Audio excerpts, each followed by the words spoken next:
10 minute থাকে, আপনার 3 ঘন্টা আবার নাই। এভাবে তো মানুষ বাঁচতে পারে না। 24 ঘন্টা আর 12 ঘন্টা কারেন্ট থাকে না আমাদের এখানে। 10-12 ঘন্টা ধরে কারেন্ট থাকতেছে না, রাত্রে ঘুমাইতে পারতেছে না। আমরা লোডশেডিং এ অতিষ্ঠ। ইলেকট্রিসিটি 1 ঘন্টা আধা ঘন্টা আসতেছে, সাথে সাথে চলে যাচ্ছে।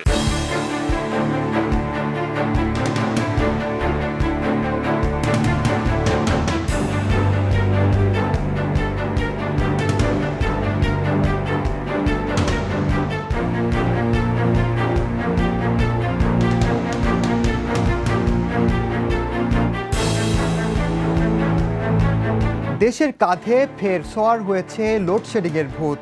সারা দেশের পাশাপাশি রাজধানীতেও বিদ্যুৎ থাকছে না দিনের অনেকটা সময়। বিদ্যুতের অভাবে বিপাকে শিল্প খাত। উৎপাদন স্বাভাবিক রাখতে বাড়তি দামে ডিজেল কিনছে কারখানাগুলো, এতে বেড়ে যাচ্ছে উৎপাদন ব্যয়। অথচ দিন দশেক আগেও তেমন কোনো ঘাটতি ছিল না বিদ্যুতের, বরং উৎপাদন ছিল চাহিদার অতিরিক্ত।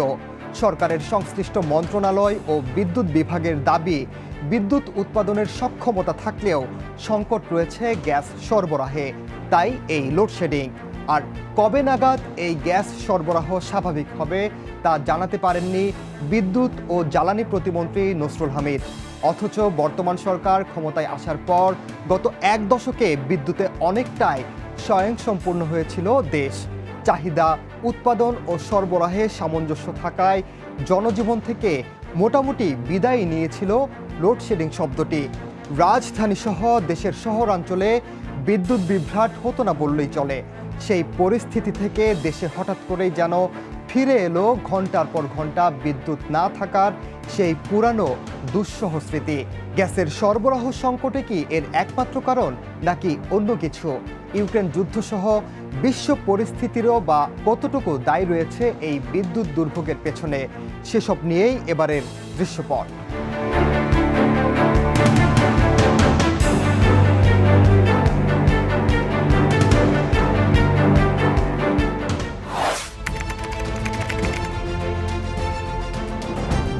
বর্তমান সরকার ক্ষমতায় আসার পর থেকে অভাবনীয় উন্নয়ন হয় দেশের বিদ্যুৎ খাতে। 2009 সালের জানুয়ারি থেকে বর্তমান সময় পর্যন্ত সঞ্চালন লাইনে যুক্ত হয়েছে 20,624 মেগাওয়াট বিদ্যুৎ। ফলে বিদ্যুৎ উৎপাদনের সক্ষমতা উন্নীত হয়েছে 25,566 মেগাওয়াটে। 2030 সালের মধ্যে 40,000 মেগাওয়াট ও 2041 সালের মধ্যে 60,000 মেগাওয়াট বিদ্যুৎ উৎপাদনের লক্ষ্যমাত্রা নির্ধারণ করা হয়েছে। বিদ্যুৎ সুবিধাভোগীর সংখ্যা 47 ভাগ থেকে 100% পৌঁছেছে। এর মধ্যে নতুন গ্রাহকের সংযোগ 3.5 কোটি। মাথাপিছু বিদ্যুৎ উৎপাদন 220 কিলোওয়াট থেকে বেড়ে হয়েছে 560 কিলোওয়াট।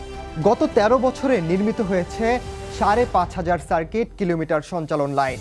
বিতরণ লাইন নির্মিত হয়েছে 3,66,000 কিলোমিটার।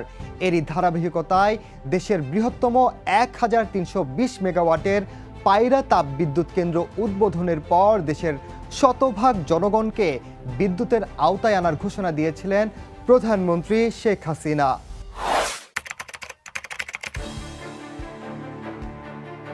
সরকারের তরফে ইউক্রেন যুদ্ধের প্রভাবে বিশ্ববাজারে বেড়ে যাওয়া গ্যাস সহ সব ধরনের জ্বালানির দাম বৃদ্ধিকেই দায়ী করা হচ্ছে আকস্মিক এই বিদ্যুৎ সংকটের জন্য। বিশ্ববাজারে প্রতি ইউনিট এলএনজির দাম $38 ছাড়িয়েছে। সর্বশেষ যা কেনা হয়েছিল $25। দাম ঊর্ধ্বমুখী থাকায় আপাতত আন্তর্জাতিক বাজার থেকে এলএনজি কেনা হচ্ছে না। ফলে 1 সপ্তাহের ব্যবধানে বিদ্যুৎ খাতে গ্যাস সরবরাহ কমেছে প্রায় 18%। গ্যাসের অভাবে বসিয়ে রাখতে হচ্ছে গ্যাস চালিত বিদ্যুৎ কেন্দ্রগুলোকে। আন্তর্জাতিক বাজারে জ্বালানি তেলের দামও চড়া। বর্তমানে দিনে 110 কোটি টাকার বেশি লোকসান গুনছে বাংলাদেশ পেট্রোলিয়াম কর্পোরেশন বিপিসি। ফলে পুরো দমে চালানো যাচ্ছে না তেল চালিত বিদ্যুৎ কেন্দ্রগুলো।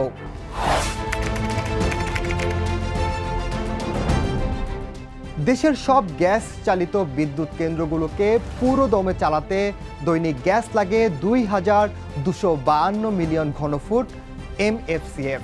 গত 26 জুন বিদ্যুৎ উৎপাদনে গ্যাস সরবরাহ হয়েছিল 1,167 MMCF। 3 জুলাই তা আরও কমিয়ে করা হয়েছে 960.7 MMCF।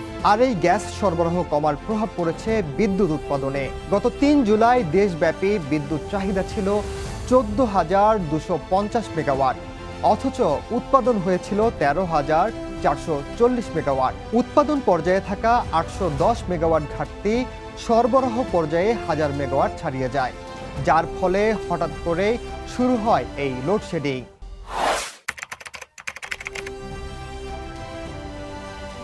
সারা দেশে বর্তমানে দিনে গ্যাসের চাহিদা 370 কোটি ঘনফুট। সাধারণত গড়ে 300 কোটি ঘনফুটের মতো সরবরাহ করা হয়। 2 দিন ধরে সরবরাহ করা হচ্ছে দিনে 275 থেকে 280 কোটি ঘনফুট করে। কিছুদিন ধরেই ধাপে ধাপে কমানো হচ্ছিল সরবরাহ। এলএনজি কেনা না হলে গ্যাসের সরবরাহ বাড়ানোর কোনো সুযোগ নেই আপাতত।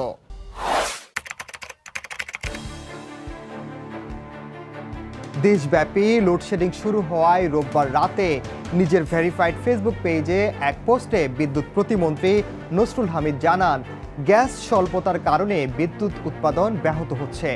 গ্যাস সরবরাহ স্বাভাবিক হলে বিদ্যুৎ উৎপাদন পুনরায় স্বাভাবিক হবে। এর কারণ ব্যাখ্যা করে তিনি জানান, ইউক্রেন যুদ্ধের প্রভাবে আন্তর্জাতিক বাজারে জ্বালানির উচ্চ মূল্য ও সরবরাহ অন্যান্য সব দেশের মতো বাংলাদেশকেও সমস্যায় ফেলেছে। এই পরিস্থিতিতে গ্রাহকদের সাময়িক অসুবিধার জন্য আন্তরিক দুঃখ প্রকাশ করেন তিনি।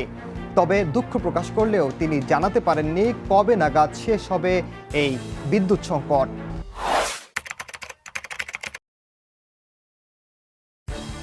বাংলাদেশ বিদ্যুৎ উন্নয়ন বোর্ডের তথ্য বলছে, দিনে গড়ে 2000 মেগাওয়াট বিদ্যুৎ উৎপাদন কমে গেছে। গ্যাস চালিত বিদ্যুৎ কেন্দ্রের অধিকাংশই বন্ধ রাখতে হচ্ছে, তাই রোববার থেকে সারা দেশে লোডশেডিং বাড়ানো হয়েছে।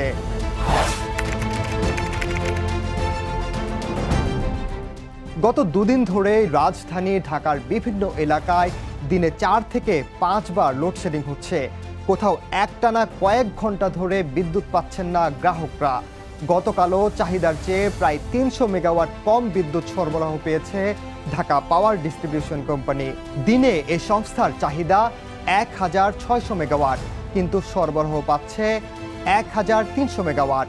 অপর বিতরণ কোম্পানি ডেসকোর সরবরাহ কমেছে দিনে 150 মেগাওয়াট। এই সংস্থার দিনে চাহিদা 1000 মেগাওয়াট, পাচ্ছে 850 মেগাওয়াট।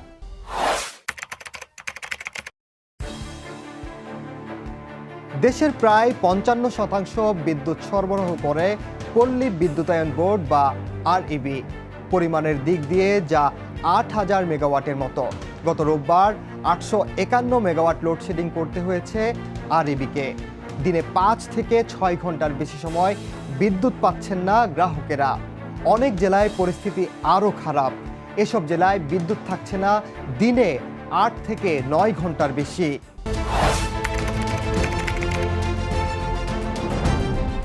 শিল্পে গ্যাস লাগে বয়লার ও ক্যাপটিভ বিদ্যুৎ কেন্দ্র চালাতে।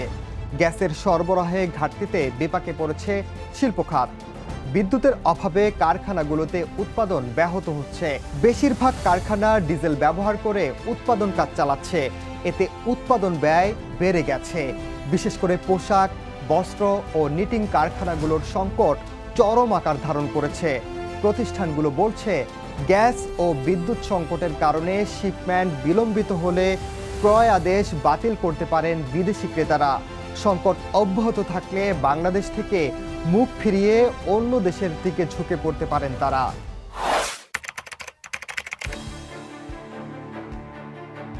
রাশিয়া ইউক্রেন যুদ্ধের কারণে আন্তর্জাতিক বাজারে জ্বালানির এ উচ্চ মূল্য অন্যান্য সব দেশের মতো বাংলাদেশকেও সমস্যায় ফেলেছে।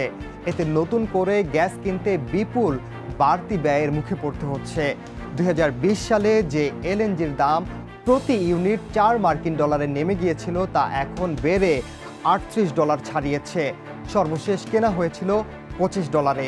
এমন অবস্থায় কিছুদিন ধরেই ধাপে ধাপে কমানো হচ্ছিল গ্যাসের সরবরাহ।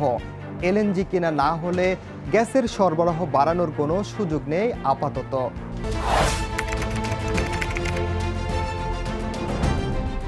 2009 সালে দেশে বিদ্যুৎ কেন্দ্রের সংখ্যা ছিল মাত্র 27টি, অথচ এখন তা 152টিতে দাঁড়িয়েছে। ওই সময় বিদ্যুৎ উৎপাদন ক্ষমতা ছিল 5,000 মেগাওয়াটের কম, অথচ ক্যাপটিভ ও নবায়নযোগ্য সহ এখন উৎপাদন দাঁড়িয়েছে 25,566 মেগাওয়াট। অথচ এই মুহূর্তে এত বিদ্যুতের চাহিদা দেশে নেই। বিপুল পরিমাণ বিদ্যুৎ উৎপাদন সক্ষমতা তৈরি, অনেক কেন্দ্রকে বসিয়ে বসিয়ে ভাড়া দেওয়া, বারবার বিদ্যুতের দাম বাড়ানো নিয়ে ব্যাপক সমালোচনাও রয়েছে। বিশেষজ্ঞ ও ভোক্তা অধিকার সংগঠনগুলো এ নিয়ে সমালোচনা তো করেছিলই, গত মে মাসে ব্যবসায়ীদের শীর্ষ সংগঠন বাংলাদেশ শিল্প ও বণিক সমিতি ফেডারেশনও বিষয়টি নিয়ে প্রশ্ন তোলে। সংগঠনটি তখন এক সংবাদ সম্মেলনে বিদ্যুৎ খাতকে অদক্ষ বলে অভিহিত করে সংস্কারে পদক্ষেপ নেয়ার পরামর্শ দিয়েছিল। বিদ্যুতের দাম বাড়ানোর প্রস্তাবের প্রতিক্রিয়ায় এই সংবাদ সম্মেলন করেছিল এফবিসিসিআই। সেই প্রক্রিয়া চলছে, এরই মধ্যে ফিরল লোডশেডিংও।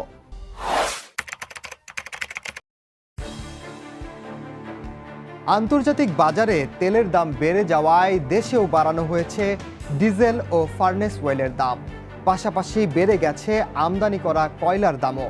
গত বছরের নভেম্বরে দেশে ডিজেলের দাম লিটারে 15 টাকা বাড়ানো হয়। এতে প্রতি লিটার ডিজেলের মূল্য পড়ছে 80 টাকা। আর গত জুলাই থেকে চলতি বছরের মার্চ পর্যন্ত 9 মাসে ফার্নেস অয়েলের দাম বৃদ্ধি করা হয়েছে 76% বেশি। এতে 42 টাকার ফার্নেস অয়েল 74 টাকায় বিক্রি করছে বাংলাদেশ পেট্রোলিয়াম কর্পোরেশন। তবে বেসরকারি খাতে ফার্নেস অয়েল আমদানিতে এর দাম পড়ছে 110 টাকা লিটার।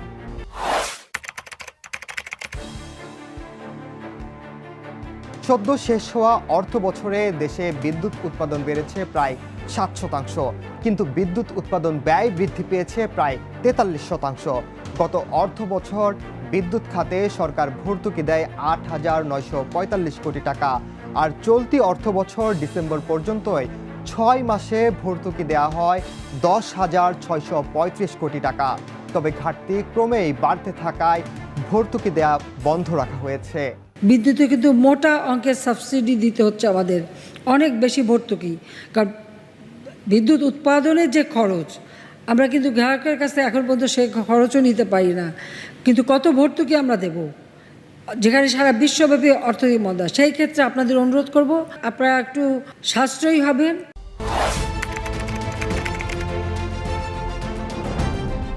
গত মাসে অনুষ্ঠিত হয় বিদ্যুতের দাম বৃদ্ধির শুনানি। এ সময় বাল্ক মূল্যহার প্রায় 69% বৃদ্ধির প্রস্তাব করে পিডিবি। তবে কারিগরি কমিটি 58% দাম বৃদ্ধির সুপারিশ করেছে। বিদ্যুতের দাম বৃদ্ধির পিডিবির প্রস্তাবে বলা হয়েছে, উৎপাদন খরচের চেয়ে কম দামে বিক্রি করায় 2020-21 অর্থ বছরে তাদের 11,265 কোটি টাকা লোকসান হয়েছে। উৎপাদন ব্যয়ের কমে বিদ্যুৎ বিক্রি করায় সদ্য শেষ হওয়া অর্থ বছরে তাদের লোকসান হতে পারে 40,000 কোটি টাকা। পিডিবি তাদের প্রস্তাবে আরও বলেছে, জ্বালানি তেলের দাম বাড়ায় বিদ্যুতের উৎপাদন খরচ বেড়েছে। 2021 সালের জুন থেকে ফার্নেস অয়েলে সরকার ঘোষিত আমদানি শুল্ক কর কার্যকর হয়েছে। এতে খরচ বেড়েছে 34%। 2021 সালের জুলাই থেকে কয়লার উপর 5% মূল্য সংযোজন কর আরোপ করা হয়েছে। কয়লার দামও বিশ্ববাজারে বেড়েছে। গ্যাসের দাম বাড়ানোর প্রক্রিয়া চলছে। তাই লোকসানের বোঝা কমাতে বিদ্যুতের দাম বাড়ানোর কোনো বিকল্প নেই বলে দাবি করছে বিদ্যুৎ বিভাগ।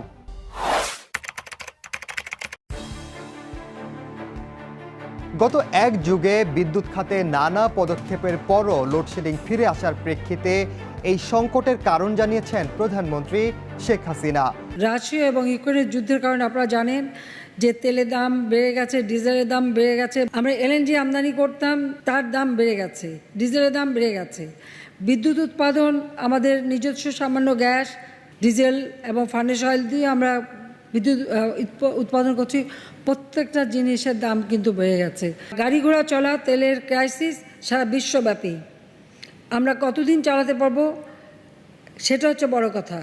কারণ যেখানে উৎপাদন হচ্ছে সেখানে দাম বেড়ে যাচ্ছে, আনা নেওয়ায় যুদ্ধের কারণে বাধাগ্রস্ত হচ্ছে। তবু আমরা কিন্তু আমাদেরটা থেমে থাকিনি, আমরা যেভাবে হোক আমরা ব্যবস্থা করে যাচ্ছি। কিন্তু সেটাও আমাদের অন্তত যেটুকু আছে আমাদের কিন্তু সব কিছু মানে নিজেরাই সাবধানে ব্যবহার করতে হবে, যেন আমরা অতিরিক্ত ব্যয় না করি। সরকার প্রধান বলেন, রাশিয়া ইউক্রেন যুদ্ধের প্রভাবে আন্তর্জাতিক বাজারে তেল, গ্যাস সহ বিদ্যুৎ তৈরির প্রাথমিক জ্বালানির দাম বেড়ে গেছে। সেই সঙ্গে নতুন সমস্যা জ্বালানি পরিবহন ব্যবস্থাতেও। বিশ্বের অনেক দেশেই বিদ্যুতের জন্য হাহাকার তৈরি হয়েছে। যে ঘাটতি তৈরি হয়েছে সেটির ভার সবাই মিলে ভাগ করে নেয়ার অনুরোধও করেন প্রধানমন্ত্রী। তিনি বলেন, আমরা যদি একটু সাশ্রয় করে চলি, মিতব্যয়ী হই এবং নিজেরা নিজেদের সঞ্চয়টা বাড়াতে পারি, তাতে যে কোনো সমস্যা মোকাবেলা করা যাবে।